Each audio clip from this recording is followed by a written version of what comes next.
Hello traders, Gary Wagner here just before 10 o'clock in Honolulu, 4 o'clock in New York on Friday. Happy Aloha Friday, as we say on the islands. It is April 15th, 2016, and this is the Daily Report for Gold and Silver, our weekend review, in which we combine it with trending markets to get a overall picture or scope of activity in the financial markets this week. First, let's take a look at gold. Gold has definitely been oscillating after having a tremendous upside rally over the last couple of weeks. We have seen a little bit of downside in the market. Today, though, we are trading higher, currently up about $8 on the day, $12.34 and change. That's right off of a high of $35.89, and the low on the day is $12.25 and change. So considering that gold prices really since the end of last year, call it middle of December through really the middle of March, have been on an absolute tear, an absolute rampage, as we have seen this market trade from a low of about 1040 up to just shy of 1300 at about 1282, 1284 in that area. So the fact that we've got some sort of downside pressure or some sort of correction in place doesn't surprise me. What does surprise me is that we have seen this market have some real resilience over the last couple of weeks. We're looking at a weekly chart in which we absolutely found some real support at around 1210, 1205 to 1210. You've got a couple of these lows, but definitely 1200 in terms of a support area for the last couple of months. Now, when we look at the activity of this week, you can see we've had a pretty sizable range. The high on the week, I believe, was 1263. The low on the week was just above 1220. So you definitely had a pretty nice range, about a $40 range, but we closed very, very close to the open that we saw on Monday. That's significant. It's also significant that it is a lower close, because that's coming in terms of a lower close after two defined up weeks in gold after coming down off of these highs at about 1290.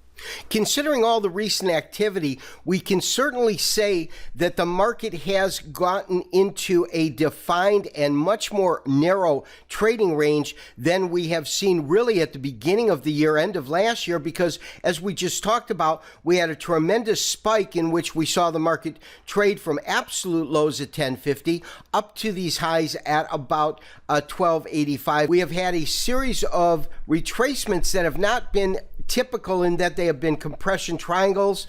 Here you had a compression triangle as a wave 4 on the way up. We completed, I believe, our wave 5, and that would be the subcount 1. I also believe we went into and have probably completed a subcount wave 2. I also believe that we have started a third wave of sorts, depending on how we open on Sunday overseas, of course, and then Monday as we follow through in the United States. We will probably look to take a stab at this, and I still believe that there is good upside potential, because the fact of the matter is that if we go into some sort of a wave 3, that wave 3 most certainly should take us above the conclusion of this wave 1.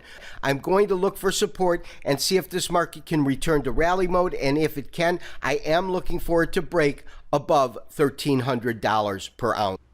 And so lastly, I do want to tie in that last chart into what I call more of the big picture. Without a question of a doubt, we had a tremendous A wave, which took the market from historical and record tops at about 1900 per ounce down to these lows at about 1050. I believe that once we hit these lows, we completed a major A, we completed an intermediate 5, and then behind that our subcount 5. Now, from there, we're going to go back into what I believe is going to be a major B wave. This is going to be a multi-year move. We're not looking for this overnight, but B should take us anywhere between 50 and about 75% the move that we saw of A. So in terms of a multi-year move and upside target, I believe we have a real potential to see gold prices move back over 1400, even into the area of 1500 over the next couple of years. Traders, in terms of the precious metals, one of the biggest movers this week, in fact, the biggest mover in terms of percentage gains on the week has been silver. Now, silver is trading up about 11 cents today at 16.25, low 09, and the high on the day is 16.37. But when you take a look at this weekly chart, and we'll look at it a little bit more in detail, look at the scope and the span of the upside move that we saw this week in silver. Absolutely no doubt, a stellar move in silver this week. When you consider that it opened at the beginning of the week roughly at about 15.30, is currently trading at about 16.20, you can see we've seen about $1 move in the precious white metal. More interestingly enough is the fact that we are, it appears, going to get a close above what I would have looked at as a potential resistance area, which is roughly at about $16 per ounce. Now, it's this small dotted line here at 16.08, and that comes in from one fib retracement. The fib retracement is from these highs at 18.50 down to these lows at 13.66, and as you can see, this 50% move takes us up to 16.08. I really believe that if silver remains on its current course, it has really free sailing in terms of a technical level of not having any kind of real resistance in the market till about 16.50. So one of the markets that U.S. equity traders, along with global traders as a whole, have been following very closely is crude oil. Of course, the crude oil market has been extremely volatile, and over the last couple of weeks has been on an upside surge, trading up to an intra-week high this week of about $42 per barrel. It is off about 3% on the day, 40.35, off $1.15 per barrel. Now, if you recall from the last couple of weeks, actually about the last month, I have been under the belief that we would see this market pretty much cap at around $40. It was based upon some historical data points. Also, at that time, we had not breached the $40 mark as we did a few weeks ago, a couple of weeks ago. And then, of course, this week we had this double top. But interestingly enough, on each occasion that this market has hit those highs at around $42, that was followed by a day in which we had a consolidating market, some sort of a doji, meaning the open and close are relatively close or equal. And then following that, we had a rather dramatic sell-off. You got that here. And I believe we're seeing similar activity now. I would look for oil to drift lower next week.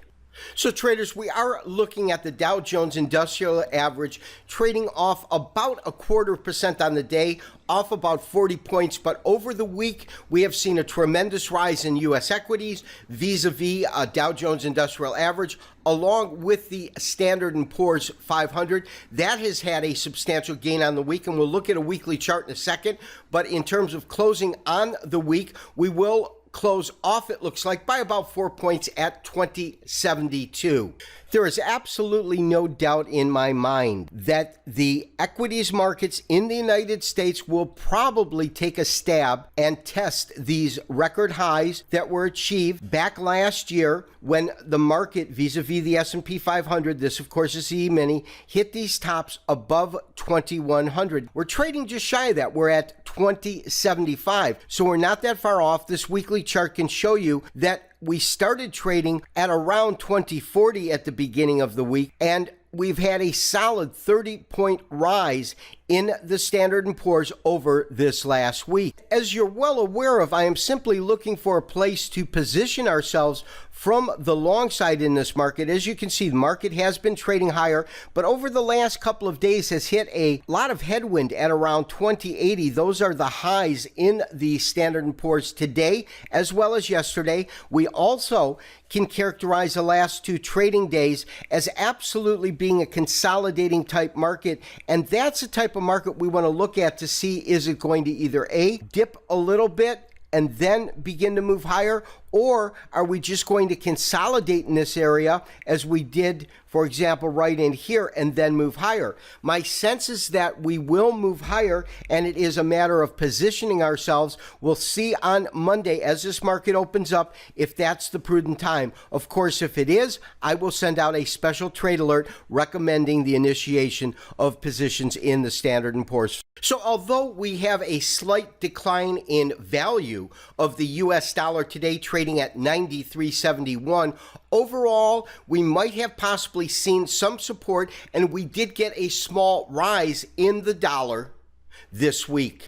And that small rise in the value of the US dollar this week is clearly evident when we look at our weekly candlestick chart, this being the current week. As I said, we did close off on the day nominally, but higher on the week. Now, the real question to me is whether or not the US dollar index will find support at this pretty critical level of about 94 on the dollar index. Because if it cannot hold this area, we do have some extreme lows that come in just above 92. And then we have this next level, which comes in just at around above 93. We will look to enter a position in gold next week, as we talked about, along with the S&Ps. We're looking to enter a position in that. So look for trade alert emails to hit your mailbox. No doubt an interesting week overall. This has been Gary Wagner, wishing you, as always, good trading. We'll talk to you on Monday for another daily update and review. Bye-bye.